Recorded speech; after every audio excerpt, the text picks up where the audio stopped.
And it's been said for the longest time. I thought I invented this thought, and I didn't, but I'll take credit for it anyway. It's the idea of learning to dance in marriage. You have dance steps. And many of you will say, well, I don't dance. Yes, you do. If you're married, you do. Of course you do.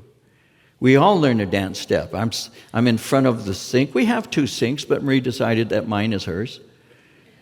So I'm in front of my sink, and she decides to scoot over in front of it. And at first I'm thinking, why didn't you use that sink? That's why we have 2. I mean, why aren't you doing that? You weren't raised right. So what have I learned to do? I've learned to take a step back. She takes her step in. I take my step back when she turns, and we're dancing. I didn't even realize that. We have our dance every morning, every day. We adjust to each other. We learn to flow with one another. That's all this really is. We're putting up with one another. We're learning each other's habits. We're learning that there are certain things in somebody else that are different than us, but we can flow with one another if we love one another. We bear with one another.